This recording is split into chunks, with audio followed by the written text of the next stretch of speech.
Hello guys, welcome to the WTS channel. आज हम आपको मूवी एक्सप्लेन करेंगे सिग्निफिकेंट अदर्स।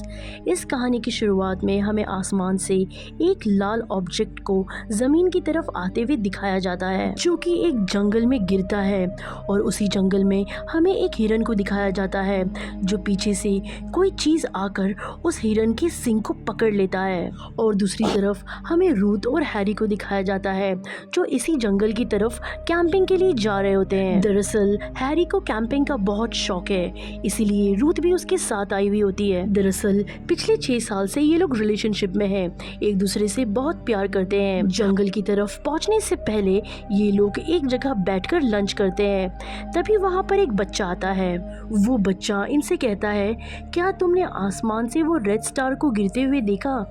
इन लोगों को उसकी बात कुछ समझ नहीं आती है। वो सोचते हैं कि ये छोटा बच्चा है, इसलिए कुछ भी कह रहा है। इस जगह से निकलने के बाद ये दोनों के दोनों अपनी हाइकिंग शुरू करते हैं। इस जगह का नाम होता है रेड रिच ट्रेल।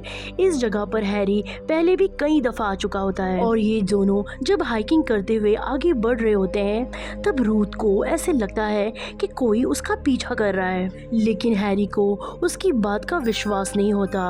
अब पूरा दिन हाइकिंग करने के बाद रात को वो एक जगह अपना कैंप लगाते हैं। और जब रात को ये अपने कैंप में सो रहे होते हैं, तब रूथ को ऐसा लगता है कि बाहर कोई है। वो लैंप लेकर बाहर आती है। वो देखती है कि उसके सामने एक हिरन है।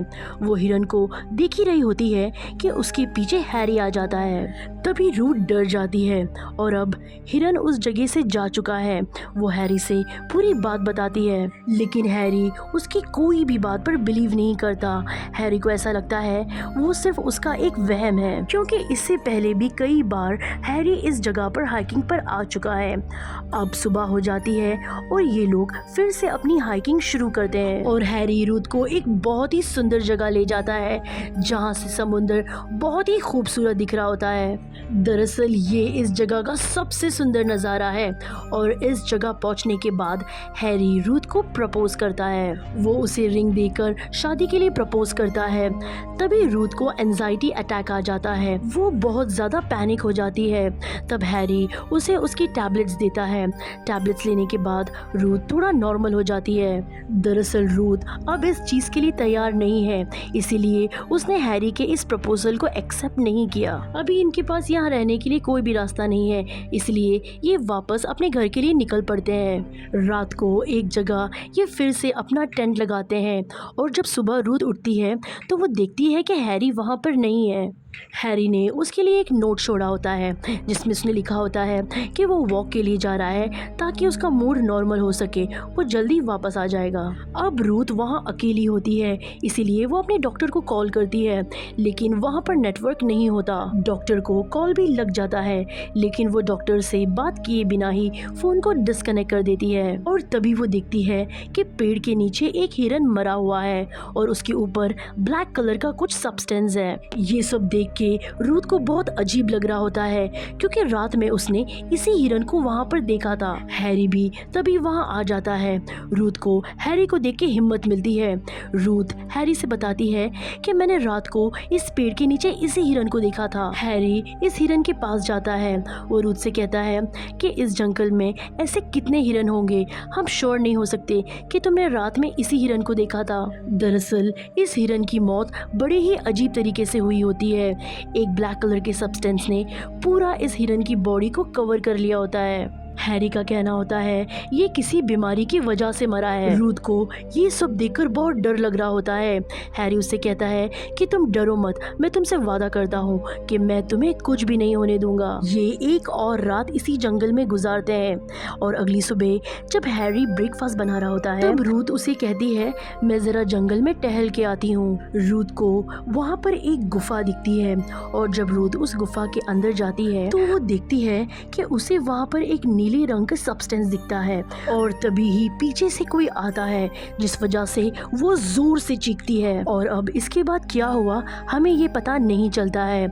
उसके बाद हमें हैरी को दिखाया जाता है जो बहुत देर तक रूथ का इंतजार कर रहा होता है और जब वो वापस नहीं आती है तब हैरी उसे ढूंढने के लिए जाता है और तब उसे रूथ मिल जाती है। रूथ उसे बहुत अजीब तरीके से देख रही होती है।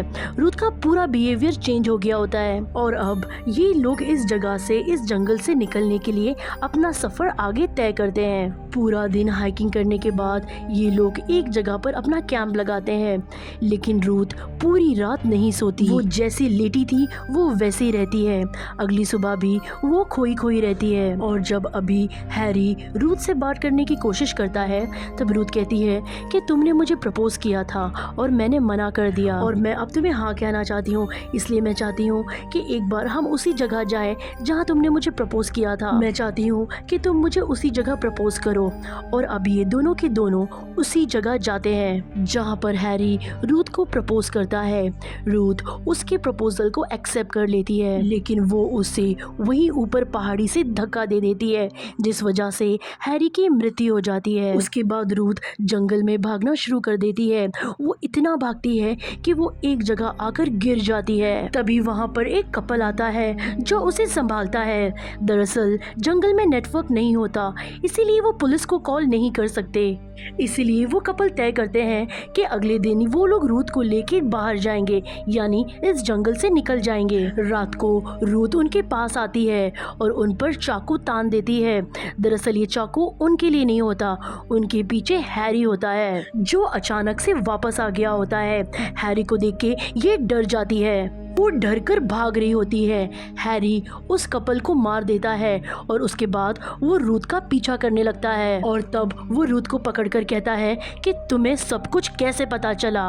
रूथ कहती है कि जब मैं उस गुफा में गई थी और मैंने वहाँ पर वो नीले रंग का सब्सटेंस देखा था और वहीं पर मैंने हैरी की डेड बॉडी को देख लिया था, तब मैं समझ गई थी कि जो हैरी मेरे साथ है वो मेरा हैरी नहीं है। दरअसल रूथ के सामने जो हैरी होता है वो हैरी नहीं बल्कि एक बहरूपिया है। इस कहानी की शुरुआत में जो आसमान से एक लाल रंग के ऑब्जेक्ट को नीचे जमीन पे आते हुए दिखाया गया था, उसके अंदर से ये एलियन आया था जो कि बहुत ही अजीब होता है। ये किसी के भी रूप को धारण कर सकता है, साथ ही वो किसी की भी फीलिंग्स को और उसकी यादों को अपने दिमाग में स्टोर कर सकते हैं। और रूथ इसीलिए पूरी तरीके से शांत हो गई थी क्योंकि उस गुफा में जाने के बाद उसे पता चला था कि जिस हैरी के साथ वो है वो उसका हैरी नहीं है जिससे वो प्यार करती है। इसीलिए रूथ ने उस हैरी को ऊपर से धक्का देकर मारने की कोशिश की थी, लेकिन अब भी ये जिंदा है। दरअसल ये एलियन किसी भी प्लैनेट में जाता है और अगर उसे वो प्लैनेट पसंद आ जाए तो वो अपने साथियों को भी बुला लेता है। और अभी हैरी के अंदर जो एलियन है वो रूथ को मारना चाहता है, लेकिन चाह कर भी वो रूथ को मार नहीं पा रहा क्योंकि इसने हैरी की सारी यादों को और उसकी फीलिंग्स को एब्जॉर्ब कर लिया है। और अभी उसके अंदर जो हैरी की फीलिंग्स है जो कि रूथ से बहुत प्यार करता है, इसीलिए वो रूथ को मार नहीं पा रहा होता। असल में हैरी के अंदर जो एलियन है उसके लिए ये बहुत ही न्यू एक्सपीरियंस होता है।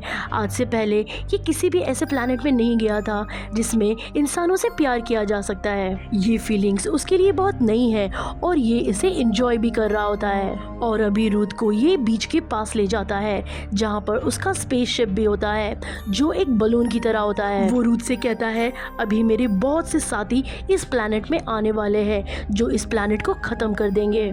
वो रूथ से कहता है कि मैं चाहता हूँ तुम मेरे साथ चलो क्योंकि मैं तुमसे बहुत प्यार करता हूँ, लेकिन रूथ इससे छुटकारा चाहती है। तभी रूथ उस समंदर में एक शार्क को देखती है। तभी वो उस एलियन को जख्मी करके समुद्र में भाग जाती है। ये एलियन भी उसका पीछा कर रहा होता है। अब जैसे कि उस एलियन के शरीर में से खून निकल रहा होता है तो शार्क उस पर हमला कर देती है। मौके का फायदा उठा के रूथ वहाँ से भाग जाती है। रूथ वो जगह आ जाती है जहाँ पर उनका टेंट होता है। उसे फिर से उसे एंजाइटी अटैक आता है, लेकिन अभी उसके पास एक ही पिल बची हुई होती है। और जब वो देखती है तो वो एलियन फिर से हैरी के रूप में एक बार फिर से उसके पास आ जाता है। वो समझ चुका है कि वो उसे ऐसे एक्सेप्ट नहीं करेगी और अब वो नीले रंग के सब्सटेंस से रूथ को अपने अंदर ऑब्जर्व करना शुरू कर देता है, जो कि उसका एक तरीका है कि वो किसी भी जीव को या किसी भी इंसान को उस तरीके से ऑब्जर्व करके उसका रूप ले लेता है। सारी फीलिंग, सारी खुशी, सारे दर्द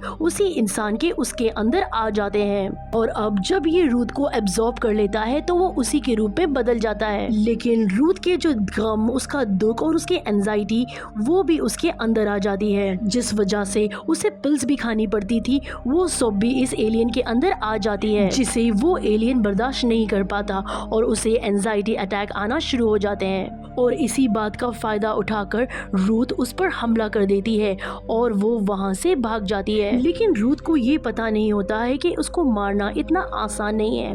वो अपने आप ही हील हो रहा होता है। और अब रूथ अपनी गाड़ी तक पहुंच के इस जगह से निकल जाती है और तभी उसकी गाड़ी का रेडियो अपने आप ही ऑन हो जाता है, जिसे देखकर वो बहुत हैरान हो जाती है, क्योंकि इस रेडियो के जरिए वो एलियन उससे बात कर रहा होता है। और अब जब रूथ आसमान की तरफ देखती है तो बहुत सारे स्पेसशिप धरती की तरफ आ रहे होते हैं। ये वैसा ही स्पेसशिप था जिस तरह का स्पेसशिप उसने बीच के किनारे देखा था। इसका मतलब उस एलियन के बहुत सारे साथी अब धरती की तरफ आ रहे हैं, जो पूरी धरती पर कब्जा करना चाहते हैं। आपको क्या लगता है, क्या एलियन इस धरती पर कब्जा कर पाएंगे, या रूथ के पास जो एलियन की इंफॉर्मेशन है और वो उस एलियन का खात्मा करने के लिए सरकार की मदद करेगी? कमेंट बॉक्स में जरूर लिखें।